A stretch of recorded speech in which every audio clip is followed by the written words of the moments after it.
آج اسلامی مہینے محرم کی 27 تاریخ ہے، 1441 ہجری ہے۔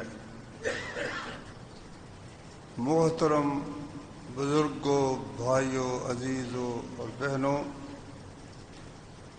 میں نے اس وقت آپ کے سامنے 7ویں پارے میں سے سورۃ الانعام کی ایک آیت کی تلاوت کی ہے۔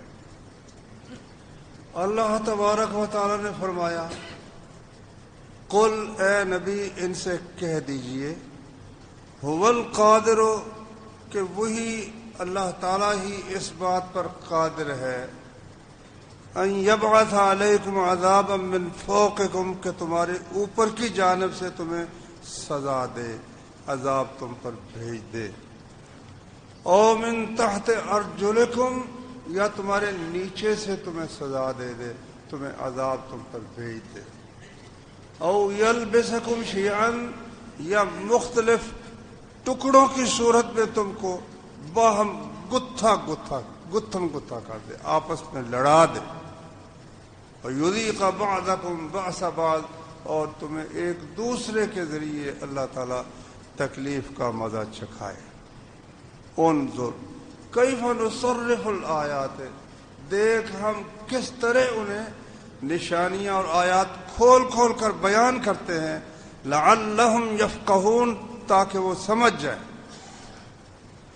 قرآن مجید پہلی قوموں کے واقعات، خصوصاً وہ لوگ جو حق کی کوئی بات، انسانیت کی کوئی بات سمجھنے کے لیے تیار نہ تھے اور انتہائی تکبر میں آئے ہوئے تھے، کسی کو اپنے سے بڑا ماننے کے لیے تیار نہ تھے، کہتے تھے من اشد منا قوہ، ہم سے بڑھ کر قوت میں کون ہے۔ اللہ تبارک و تعالیٰ نے ان کی طرف انبیاء بھیجے، انہوں نے ان کو بہت سمجھایا، اللہ تعالیٰ کی قدرت سے سمجھایا، لیکن جب وہ نہ سمجھے تو پھر اللہ کی سزا اور اللہ کے عذاب کا کوڑا ان پر برسا۔ اس لیے قرآن مجید کے اندر جن انبیاء کے واقعات ہیں، نوح علیہ السلام کی قوم کا انجام کیا ہوا، ہود علیہ السلام کی قوم کا انجام کیا ہوا، صالح علیہ السلام کی قوم کا انجام کیا ہوا، قوم لوط کا انجام کیا ہوا، اور موسیٰ علیہ السلام کے سامنے بنی اسرائیل کے بچوں کو قتل کرنے والوں کا اور کسی پر رحم نہ کرنے والوں کا انجام کیا ہوا۔ یہ قرآن مجید ایک جگہ نہیں، بار بار بیان کرتا ہے۔ اس لیے یوسف علیہ السلام کا واقعہ قرآن مجید میں اللہ تعالیٰ نے ایک ہی صورت میں بیان کر دیا، سارا تفصیل کے ساتھ، لیکن نوح علیہ السلام کا ذکر وہ بار بار آتا ہے، بار بار آتا ہے، بار بار آتا ہے۔ تھوڑا سا ٹکڑا آ گیا، پھر تھوڑا سا ٹکڑا اور جگہ پر آ گیا، ہاں کسی جگہ زیادہ تفصیل بھی ہے۔ اسی طرح ہود علیہ السلام کا معاملہ ہے۔ صحیح بخاری میں حضرت عائشہ رضی اللہ عنہا کی حدیث ہے، کہتی ہیں کہ جب آسمان پر بادل نمودار ہوتے تو رسول کریم صلی اللہ علیہ وسلم سخت پریشان ہو جاتے، کبھی اندر آتے کبھی باہر جاتے، رنگ بدل جاتا، تو واضح طور پر محسوس ہو گیا کہ نبی صلی اللہ علیہ وسلم سخت پریشان ہے۔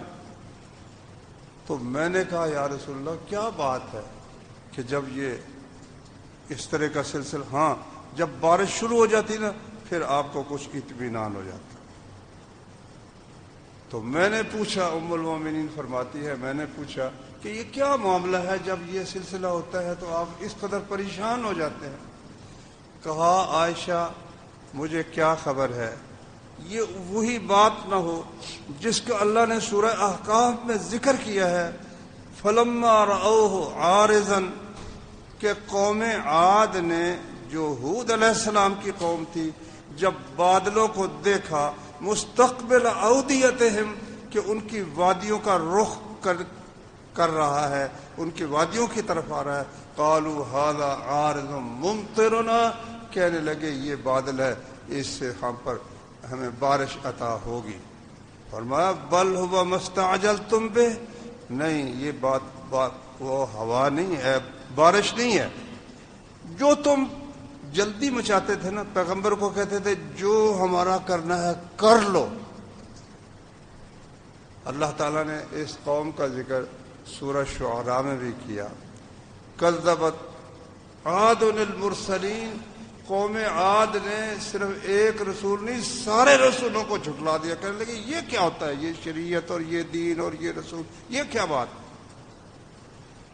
اذ قال لهم اخوهم ہود الا تتقون، ان کے بھائی ہود علیہ السلام نے ان سے کہا تم ڈرتے نہیں، انی لکم رسول، مجھے اللہ نے تمہاری طرف پیغام دے کر بھیجا ہے، امین میں امانت دار ہوں، فاتقوا اللہ واطیعون، اللہ سے ڈر جاؤ، میرا حکم مانو، وما اسألکم علیہ من اجر، میں تم سے کوئی اجرت بھی نہیں مانگتا کہ مجھے کوئی مزدوری دو، ان اجری الا علی اللہ رب العالمین، میری اجرت تو اللہ رب العالمین کے ذمہ ہے۔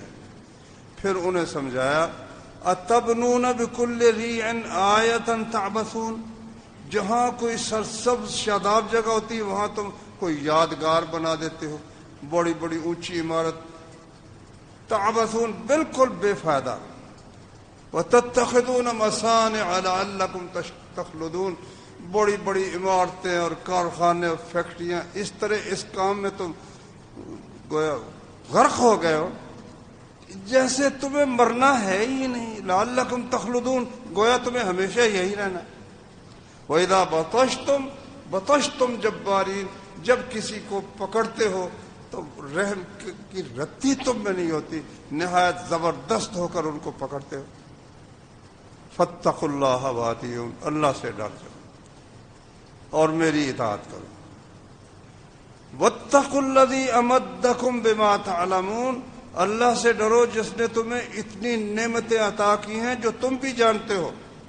امدکم بانعام وبنین، اللہ نے تمہیں مال مویشی بھی عطا کیے، بیٹے بھی عطا کیے، وجنات وعیون، باغات اور چشمے۔ یہ قوم عرب کے سعودی عرب کے جنوب کی طرح یہ جو یمن ہے نا، یہاں ایک صحرائے اعظم ہے، ربع خالی بھی اس کو کہتے ہیں، اتنی زہریلی اس کی ریت ہے کہ اس میں اگر کوئی چیز پھینک دی جائے تو چند دنوں کے بعد وہ ریت میں تبدیل، زہریلی ریت میں تبدیل ہو کر اس کا نام و نشان مٹ جاتا ہے۔ ایک وقت وہ تھا کہ یہاں زرخیز زمین تھی، چشمے تھے، پانی وافر تھا اور کھیتیاں اور اللہ کے انعامات بے حساب تھے، مگر پیغمبر نے انہیں سمجھایا یہ تمہارا سخت گیری کا طریقہ، کسی پر رحم ہی نہیں کرنا، جو تمہارے مفاد کے خلاف آیا بری طرح سے اس کو پکڑ کر اس کا ستیہ ناش کر دینا، اور اللہ تعالیٰ سے ڈرنا ہی نہیں کہ ہم سے اوپر بھی کوئی ہستی ہے جو ہمیں پکڑ سکتی ہے۔ اللہ تعالیٰ نے سورہ حامیم سجدہ میں ذکر کیا، فَأَمَّا عَادٌ فَاسْتَكْبَرُوا فِي الْأَرْضِ وَقَالُوا مَنْ أَشَدُّ مِنَّا قُوَّةً، قوم عاد زمین میں بہت بڑی بن گئی، سپر پاور بن گئی، وَقَالُوا مَنْ أَشَدُّ مِنَّا قُوَّةً، کہنے لگے ہم سے بڑھ کر قوت کس میں ہے، کوئی ہم سے بڑھ کر طاقتور نہیں، ہم سب سے بڑھ کر ہم سپر طاقت ہے، کوئی سپر طاقت ہم سے اوپر نہیں۔ اللہ تعالیٰ نے انہیں یاد دلایا، یعنی آرام سے سمجھ سکتے ہو، اولم یرو ان الذی خلقہم هو اشد منہم قوہ، کہ اتنی سمجھ نہیں ہے ان کو آتی کہ جس نے ان کو پیدا کیا ہے وہ تو ان سے قوت میں بڑھ کر ہے نا، چلو مان لیا بہت بڑی قوت ہے، مان لیا سپر طاقت ہے، مان لیا ان کے پاس بہت بڑا اسلحہ ہے، بڑی فوجیں ہیں، لیکن یہ جو کہتے ہیں ہم سے بڑھ کر کون طاقت میں ہے، اللہ نے فرمایا ان کو یہ سمجھ نہیں آتی جس نے پیدا کیا ہے، جس نے انہیں بنایا ہے، وہ بھی ان سے طاقت میں زیادہ نہیں۔ اللہ اکبر، جب یہ حال ہو گیا تو پھر ہود علیہ السلام نے اللہ تعالیٰ سے دعا کی، پھر ہوا کیا، ایک دن کچھ عرصے تک بارش بند ہو گئی. بارش اب ٹھیک ہے، کہتے جی ہم مصنوعی بارش برسا لیتے ہیں، تھوڑی بہت برسا لیتے ہوں گے، مگر اللہ تعالیٰ اگر قحط ڈال دے، اللہ کے کام ہے، عجیب و غریب کام. آپ بھائی ماشاءاللہ بہت سے گئے ہیں مکہ مکرمہ میں، سڑے ہوئے پہاڑ ہیں، جلے ہوئے، لیکن جب بارش ہوتی ہے نا، رات بارش ہوتی ہے تو صبح نا وہ جناب وہاں گل و گلزار کا سلسلہ بن جاتا ہے. ہاں جی.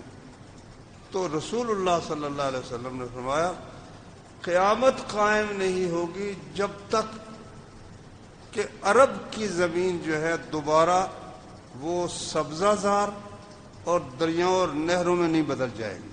دوبارہ پھر معلوموں کو وقت تھا، ایسا گزرا ہے جب مری کے پہاڑوں کی طرح بارشیں ہوتی تھی، جب طائف میں اب بھی بارشیں ہوتی ہیں تو وہاں سب سبزہ ہی سبزہ. لیکن مکہ کے علاقے میں مدینے تک چلے جاؤ، آگے کتنے ہزار میل تک چلے جاؤ ریاض کی طرف اور زلفی کی طرف، تو راستے میں سڑے ہوئے پہاڑوں کے علاوہ کوئی چیز نہیں ہے. تو اللہ تعالیٰ جہاں چاہتا ہے بارش بھیج دیتا ہے، جہاں سے چاہتا ہے روک لیتا ہے. فرمایا رسول کریم صلی اللہ علیہ وسلم نے ہر سال بارش جتنی ہوتی ہے نا، ہر سال اتنی ہوتی ہے. کسی سال یہ نہیں کہ کم ہو یا زیادہ ہو، لیکن اس پاک پروردگار کی مرضی ہے، جہاں چاہتا ہے اس کو برسا دیتا ہے، جہاں سے چاہتا ہے ہٹا دیتا ہے. کوئی شخص یہ کہے کہ میں برسا لوں گا اور میں ہٹا دوں گا، یہ اللہ تعالیٰ کے ہاتھ میں. تو وہ کہنے لگے من اشد منا قوہ، ہم سے بڑھ کر قوت میں کون ہے. اور ان کے جو چشمے رواں دواں تھے، بارش کے پانی سے چشمے رواں دواں ہوتے ہیں نا، بارش رک جائے تو ہمارے کشمیر کے چشمے بھی خشک ہو جاتے ہیں بھائی، مری کے چشمے بھی خشک ہو جاتے ہیں. یہ اللہ تعالیٰ کی رحمت ہے، وہ بارشیں برساتا ہے تو پھر پانی زیر زمین بھی آ جاتا ہے، ماشاءاللہ چشمے بھی رواں ہو جاتے ہیں. مدت تک اللہ نے ان کی بارش روک دی. ایک دن دیکھا ایک طرف سے بڑا ہی خوبصورت بادل، وہ اٹھا، خوش ہو گئے، سارے کے ساتھ خوش ہو گئے. قالوا هذا عارض ممطرنا، یہ بادل بارش برسائے گا. بل هو ما استعجلتم به، اللہ نے فرمایا نہیں بارش نہیں برسائے گا. تم جو پیغمبر کو ستاتے رہتے تھے کہ تو کہتا ہے کہ اللہ تعالیٰ بڑا زبردست ہے، اگر تم نے نافرمانی ترک نہ کی تو اس کی سزا ملے گی، یا لیا سزا، کر لے جو ہمارا کرنا. جو تم جلدی عذاب مانگتے تھے یہ وہ ہے. ریح آندھی ہے، فیہا عذاب علیم، اس میں دردناک عذاب ہے، دردناک سزا ہے. لو جی آندھی شروع ہوئی، بس پھر وہ آندھی بڑھتی چلی. بعض آثار میں آتا ہے کہ وہ جو قرآن میں ہے نا کہ فَأَمَّا ثَمُودُ فَأُهْلِكُوا بِالطَّاغِيَةِ وَأَمَّا عَادٌ فَأُهْلِكُوا بِرِيحٍ صَرْصَرٍ عَاتِيَةٍ، سورہ حاقہ میں ہے 28-29 پارہ. قوم ہود کو ہلاک کیا گیا بِرِيحٍ صَرْصَرٍ، ایک نہایت ٹھنڈی یخ آندھی کے ساتھ، عاتیہ جو حد سے گزرنے والی تھی. تو روایات میں آتا ہے کہ وہ فرشتوں کے قابو سے بھی باہر ہو گئی، فرشتوں کے قابو سے بھی باہر، اللہ کا حکم تھا. سخرہا علیہم 7 لیال و8 ایام، 7 راتیں اور 8 دن مسلسل چلتی رہی، 7 راتیں اور 8 دن چلتی رہی. فَتَرَى الْقَوْمَ فِيهَا صَرْعًا، فرمایا تم دیکھو گے کہ سب پچھاڑ کر اللہ تعالیٰ نے گرا مارے، سب گرے ہوئے تھے. كَأَنَّهُمْ أَعْجَازُ نَخْلٍ خَاوِيَةٍ، اتنا بڑے بڑے قدوں والے تھے کہ کھجور کے لمبے تنے جس طرح زمین پر گرے ہوتے ہیں، سب کے سب اس طرح گر گئے. فَهَلْ تَرَىٰ لَهُم مِّن بَاقِيَةٍ، فرمایا تجھے کو ان میں سے باقی بندہ نظر بھی آتا ہے؟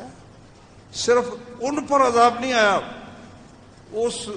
وہ جو سرسبز علاقہ تھا اس کی سبزی بھی ختم، وہاں کی بارشیں بھی ختم، وہاں کے چشمے بھی ختم، وہاں کی زرخیز مٹی بھی زہریلی ریت پہ اللہ تعالیٰ نے بنا دی۔ اب وہ بر اعظم ہے، وہاں کوئی آبادی ممکن ہی نہیں ہے۔ میرے بھائیوں، اللہ تعالیٰ کوئی کتنا بڑا ہو جائے گا۔ لو اللہ تعالیٰ نے پھر ہمیں سمجھانے کے لیے بات کی ہے جو میں نے شروع میں آیت پڑھی ہے۔ فرمایا تم یہ نہ سمجھنا کہ مجھے کون پوچھ سکتا ہے، میرا کاروبار بالکل ٹھیک ہے، فیکٹری صحیح چل رہی ہے، تندرست ہوں، بچے میرے ٹھیک ٹھاک ہیں۔ فرمایا نہیں، قل هو القادر على ان يبعث عليكم عذابا من فوقكم، اگر تم نے سرکشی کا یہ معاملہ برقرار رکھا، اللہ کی نافرمانی پر ڈٹے رہے، تو اللہ کے پاس یہ قدرت ہے کہ تمہارے اوپر سے عذاب بھیج دے۔ اوپر سے عذاب کیسے آ سکتا ہے؟ اوپر سے عذاب اس طرح بھی آ سکتا ہے جس طرح بارشیں برسنی شروع ہو جائے، بارش برستی چلی جائے، برستی چلی جائے۔ نوح علیہ السلام کی قوم کو نوح علیہ السلام نے کتنا عرصہ تک دعوت دی تھی بھائی، یاد ہے آپ کو؟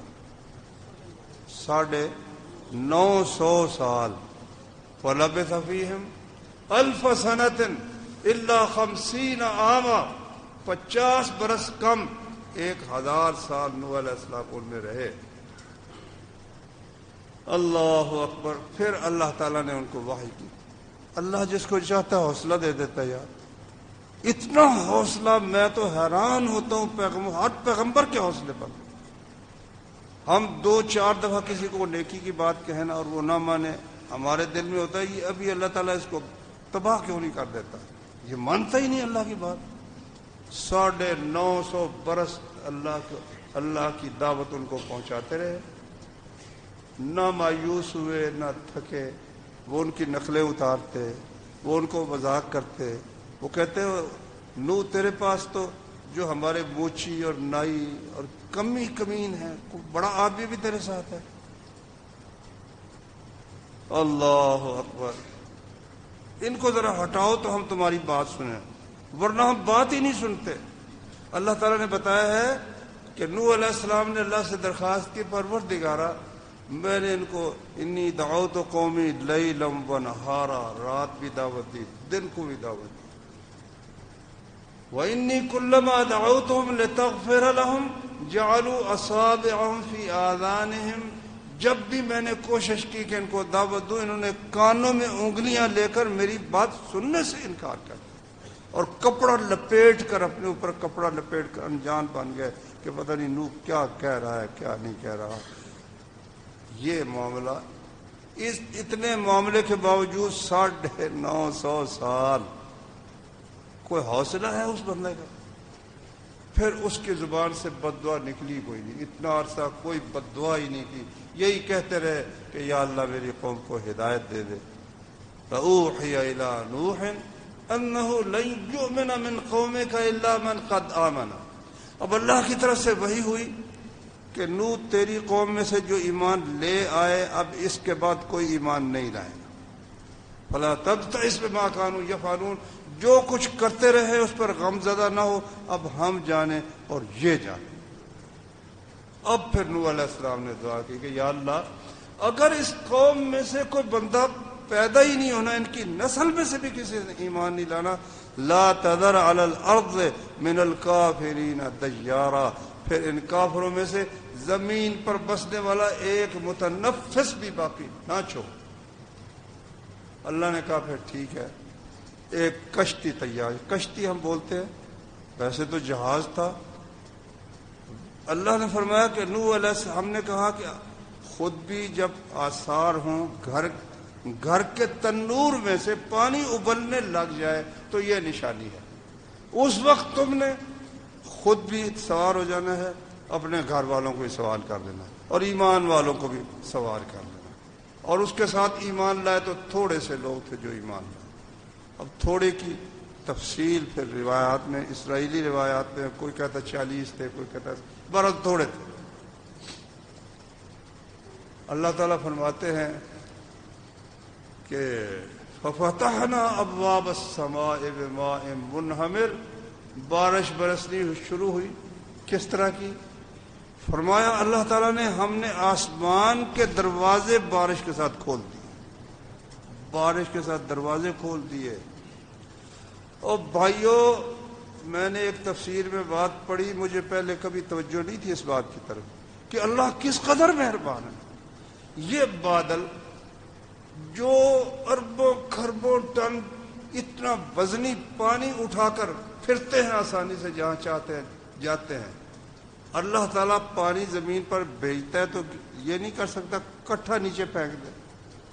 اگر وہ کٹھا نیچے گرے تو ہم تم میں سے کوئی بھی باقی نہ رہے، چھوٹی چھوٹی بوندوں کی صورت میں گراتا ہے۔ اللہ کا احسان دیکھو، اتنے پانی کو وہ چھوٹی چھوٹی بوندوں کی صورت میں گراتا ہے تاکہ کسی کو کوئی نقصان نہ ہو، فائدہ ہی فائدہ ہو، فائدہ ہی فائدہ ہو۔ لیکن آپ اندازہ کریں جب اللہ تعالیٰ فرمائے فَفَتَحْنَا أَبْوَابَ السَّمَاءِ بِمَاءٍ مُنْهَمِرٍ، آسمان کے دروازے ہم نے کھول دیے۔ اچھا یار، ساری زندگی مجھے سمجھ کوئی نہیں تھی آئی، اس سال ایک خبر آئی کہ مظفر آباد کے نواح میں بادل پہاڑ پر گر پڑا، آپ نے بھی پڑھی ہوگی، بادل گر پڑا، بستیاں تھیں، وہ کتنی بستیاں تھیں، بستیاں ملیا میٹوں۔ اب اس کی تشریح لکھی ہوئی تھی اخبار میں کہ بادل کس طرح گر پڑا۔ اس نے کہا کہ بادل یکلخت جتنا پانی تھا زمین پر گر پڑا، بستیاں بھی تباہ ہو گئی اور جتنی عمارتیں تھیں سب بھی تباہ ہو گئے اور جو بندے تھے وہ بھی تباہ ہو گئے۔ مظفر آباد سے کوئی لکھا تھا 30-40 کلومیٹر کے فاصلے پر وہ بستیاں تھیں اور رستہ بھی کوئی نہیں تھا کہ گاڑیاں جا سکیں، پیدل چل کر وہاں آدمی جاتا تھا۔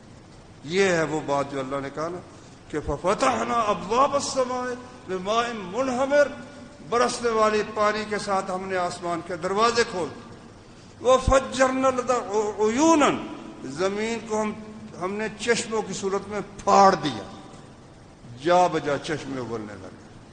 فَالْتَقَى الْمَاءُ عَلَىٰ أَمْرٍ قَدْ قُدِرَ، آسمان سے برسنے والا زمین سے ابلنے والا پانی دونوں جو ہے ایک سطح پر جا کر جو اللہ نے مقرر کی تھی وہاں جا کر وہ قائم ہو گئے، اور کشتی اس پانی کے اندر وہ چند متنفس اور ہر چیز کا ایک جوڑا جو اللہ نے نوح علیہ السلام کو کہا تھا کہ ایک ایک جوڑا ہر چیز کا اپنے ساتھ لاد لو، لاد لیا۔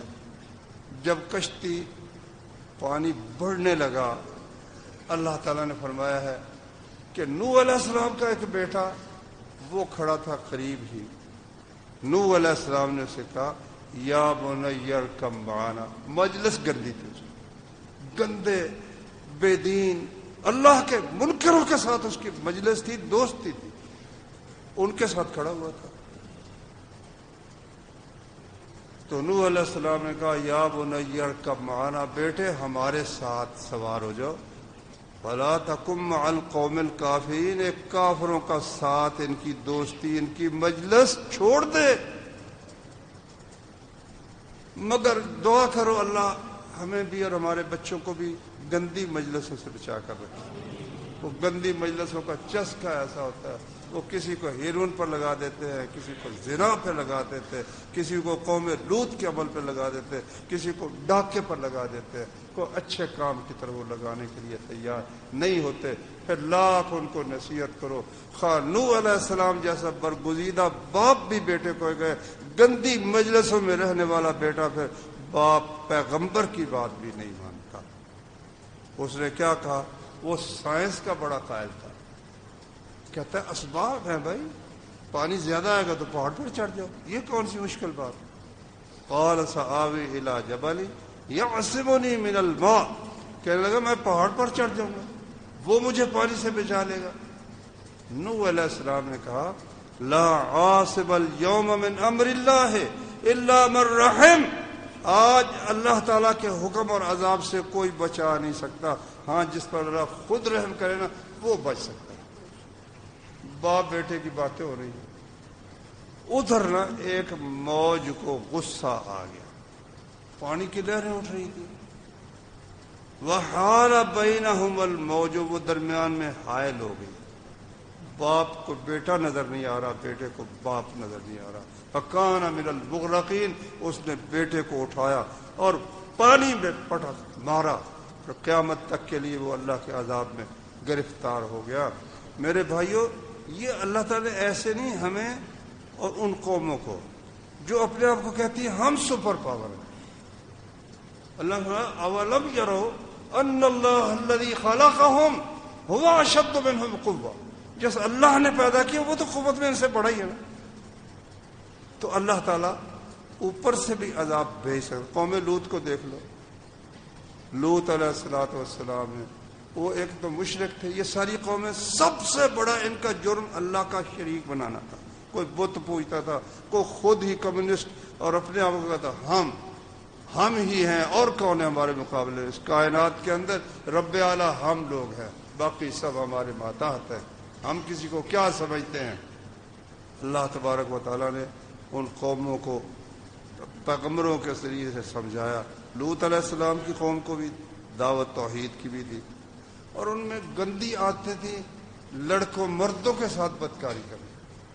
واللہ اگر اللہ تعالیٰ کا یہ قیامت قریب کا فیصلہ نہ ہوتا کہ اب حضرت محمد صلی اللہ علیہ وسلم کی امت آخری امت ہے، اس لیے اس قسم کے عذاب کی بجائے اب قیامت قریب آتی چلی جا رہی ہے، کھلم کھلا واللہ اس قدر فطرت کے خلاف کہ مرد مردوں سے شادیاں کر رہے ہیں، پارلیمنٹوں میں قانون طے ہو رہا ہے، مرد مردوں سے، عورتیں عورتوں سے نکاح کر رہے ہیں۔ پھر اللہ کا حوصلہ ہی ہے، اللہ کا حوصلہ مہلت دیتا ہے اللہ تبارک و تعالیٰ۔ اور وہاں کیا ہوا؟ وہاں پھر اللہ کی طرف سے جب طے ہوا کہ بھائی ان کو سزا دینی ہے، خوبصورت لڑکوں کی شکل میں آئے فرشتے۔ لوط علیہ السلام کے گھر جب آئے نا تو وہ ڈر گئے، اوجس منہم خیفہ، بڑے خوف زدہ، قال ھذا یوم عصیب، آج بڑا مشکل دن ہے کہ میری قوم کا مزاج میں جانتا ہوں، وہ کسی مہمان کی عزت کی پرواہ نہیں کرتے اور کسی کو اس کی مرضی کے خلاف زبردستی بھی اس کے ساتھ برا فعل کرنے سے اجتناب نہیں کرتے۔ وَجَاءَهُ قَوْمُهُ يُهْرَعُونَ إِلَيْهِ، اور لوگ جو تھے نا ان کو پتہ چلا کہ نوح کے گھر میں بڑے ہی نہایت، اب فرشتہ جب انسان بنا ہوا لڑکے کی شکل میں وہ کس قدر خوبصورت ہوگا، اور آزمائش کی صورت میں آیا۔ لو جی وہ آئے، یہرعون الیہ، بے اختیار دوڑتے ہوئے، چڑھائی کرتے ہوئے، وکانوا من قبل یعملون السیئات، پہلے وہ بدفعلیاں کرتے تھے۔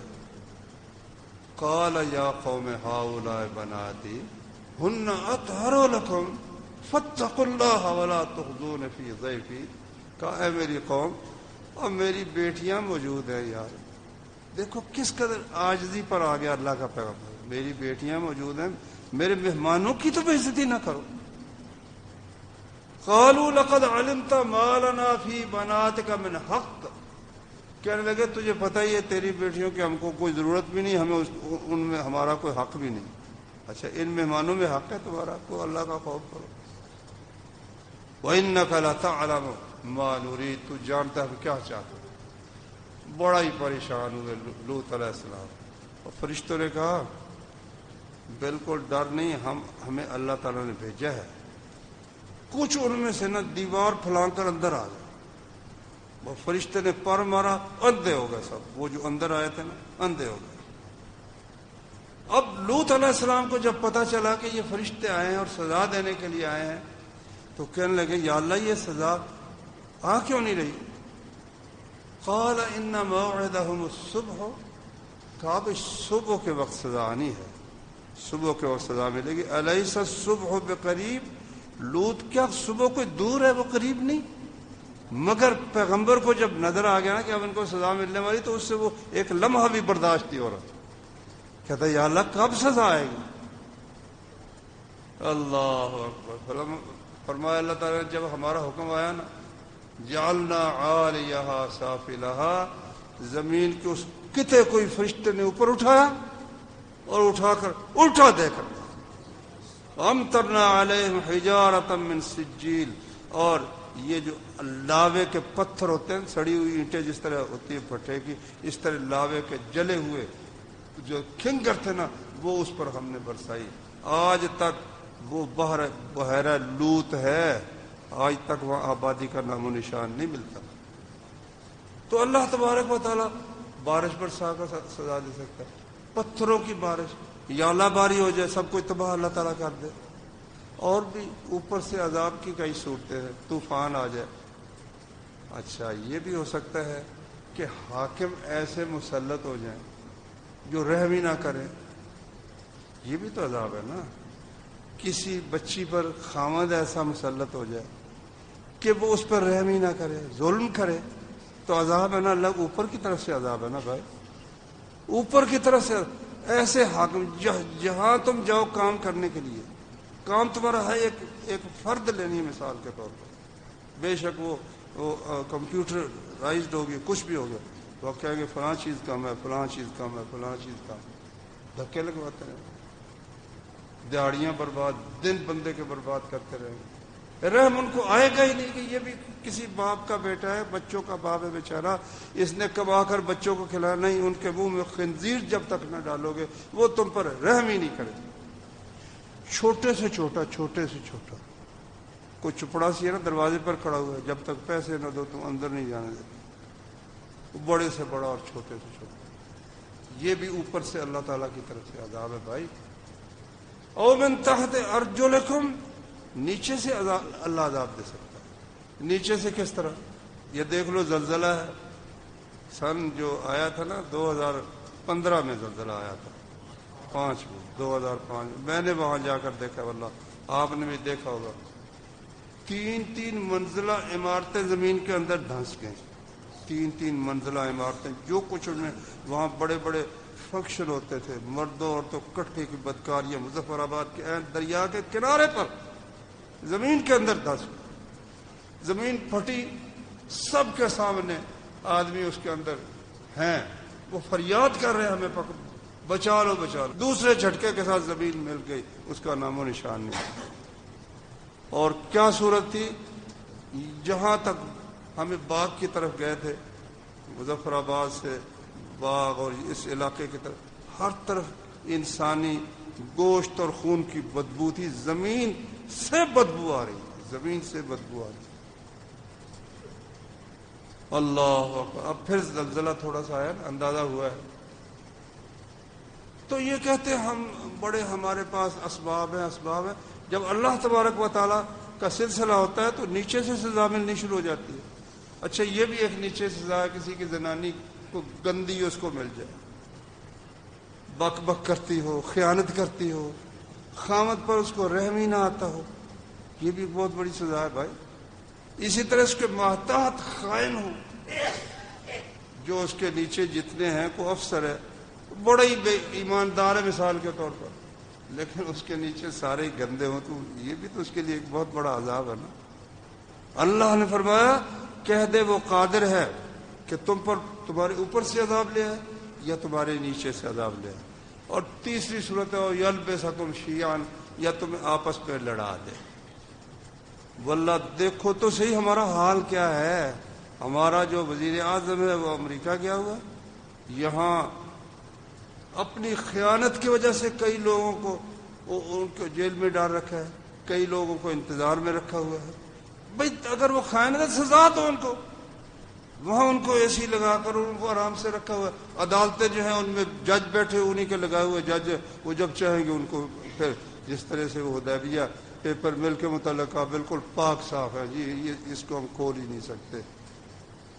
آپس میں لڑائی اتنی شدید ہے، اتنی شدید ہے، ادھر ہندوستان ہمیں برباد کرنے پر، اور اس کے ساتھ دیکھو کٹھے کھڑے ہو کر ٹرمپ نے اور مودی نے تقریر کی، اور اس فرعون نے بھی ساتھ تقریر کی کہ ہم اسلام کو مٹائیں گے، اسلام یہ ٹیررزم ہے۔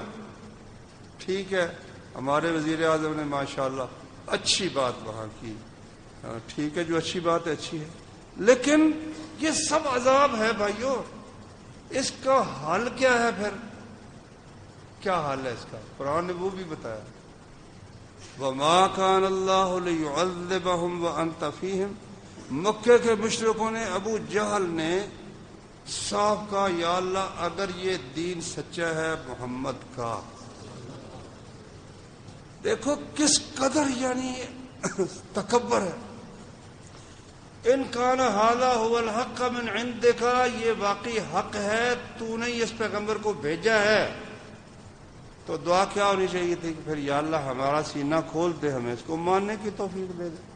مگر کیا کہتا ہے؟ فَأَمْطِرْ عَلَيْنَا حِجَارَةً مِّنَ السَّمَاءِ، ہم پر آسمان سے پھر پتھر برسا دے یا ہمیں عذاب علیم دے دے. اللہ تعالیٰ نے اس کے جواب میں کہا وَمَا كَانَ اللَّهُ لِيُعَذِّبَهُمْ وَأَنْتَ فِيهِمْ، اے نبی جب تک تو ان میں ہے نا اللہ ان کو عذاب نہیں دے گا. وَمَا كَانَ اللَّهُ مُعَذِّبَهُمْ وَهُمْ يَسْتَغْفِرُونَ، جب تک یہ لوگ اللہ سے معافی مانگتے رہیں گے اللہ ان کو عذاب نہیں دے گا. مکے میں اس وقت بہت سے لوگ تھے جو خفیہ طور پر مسلمان ہو چکے تھے، اللہ سے معافیاں مانگتے تھے، استغفار کرتے تھے. تو اللہ نے فرمایا یہاں تو کئی لوگ ہیں جو مجھ سے معافیاں مانگتے ہیں، میں مکے پر عذاب کیسے نازل کروں؟ میرا استدلال یہ ہے کہ اگر کوئی عذاب سے بچنا چاہتا ہے، اس کے اوپر کوئی ایسا افسر مسلط ہے جو اس کے لیے سزا بنا ہوا ہے، یا ایسی کوئی کسی خامد کی بیوی کے لیے خبیث خامد اس پر مسلط ہے، یا خامد کے لیے کوئی بیوی خبیث قسم کی مسلط ہے، یا اس کے ماتحت گندے ہیں، یا اس کا افسر بے رحم ہے، یا اس کے ہمسائے اس کو تنگ کرتے ہیں، تو اس کا علاج کیا ہے کہ اللہ سے استغفار کرے، یا اللہ میری غلطیاں معاف فرما. اس لیے کہ ہم پر جو تکلیف آتی ہے وما اصابکم من مصیبت فبما کسبت ایدیکم، تمہیں جو مصیبت آتی ہے تمہارے اپنے عمل کا وہ نتیجہ ہوتا ہے. تو جب یہ سب سزائیں اور یہ عذاب کی گھٹائیں جو سب پاکستان پر امڑی ہوئی ہیں چاروں طرف، ہندوستان، اسرائیل اور اس کے ساتھ امریکہ اور یورپ کے بھی سب جتنے ہیں وہ عیسائیت کے صلیبی اور مشرک تثلیث کے پیروکار، سب اس سعودی عرب کو اور پاکستان کو مٹا دینے کے لیے تلے ہوئے. بھائیو اس کے لیے ہر بندے کو دیکھو، قیامت کے دن ہم سب نے کسی نے بطور مسلم لیگ پیش نہیں ہونا، نہ بطور تحریک انصاف پیش ہونا ہے، نہ بطور پیپلز پارٹی پیش ہونا ہے، نہ جماعت مجاہدین پیش ہونا ہے، ایک ایک نے پیش ہونا. اس لیے ہم پر لازم ہے کہ ہر شخص یہی سمجھے کہ یہ جو کچھ آفات ہے اس پہ میرے غلطیوں، میری خطاؤں، میرے گناہوں کا حصہ ہے، اور ہر بندہ اللہ تعالیٰ سے استغفار کرے. ہمارے رسول صلی اللہ علیہ وسلم نے فرمایا میں ہر روز 100 دفعہ استغفار کرتا ہوں، ہر روز. صحابی کہتا ہے ایک ایک مجلس میں ہم گنتے تھے تو نبی صلی اللہ علیہ وسلم 100 دفعہ استغفار کرے ایک ایک مجلس میں. کم از کم ایک دن میں تو 100 دفعہ ہونا کہ بندہ اللہ سے صرف یہ نہیں کہ استغفر اللہ، مطلب بھی سمجھے نا کہ میں جو کرتوت کرتا ہوں میں چھوڑے یا اللہ مجھے تو معاف کر دے. تو جب وہ اپنی غلط کاریاں چھوڑے گا، اللہ کی سرکشی ترک کرے گا، پچھلے پر اللہ تعالیٰ سے معافی طلب کرے گا، تو اللہ سے بڑھ کر تو کوئی مہربان ہی کون نہیں. بھائی اللہ سے بڑھ کر کون مہربان ہے؟ ان رحمتی وسعت کل شیء، میری رحمت ہر چیز سے وسیع ہے، ہر چیز سے بڑھ کر. اللہ تعالی ہم سب کو، ہماری قوم کو اپنی طرف رجوع کرنے کی توفیق عطا فرمائے. اور یہ ملک جو اسلام کے نام پر آیا تھا، یہاں اللہ کا قانون، اس کے رسول صلی اللہ علیہ وسلم کا طریقہ، مدینے کی ریاست فی الواقع اس کو بنا دے، صرف دعووں کی حد تک نہیں بلکہ حقیقت میں. اگر حقیقت میں یہ ریاست مدینہ ہوتی تو کشمیر چھوڑ کر ہندوستان بھی اب تک پاکستان بن چکا ہوتا. اللہ تعالیٰ سمجھنے کی، عمل کرنے کی توفیق عطا فرمائے.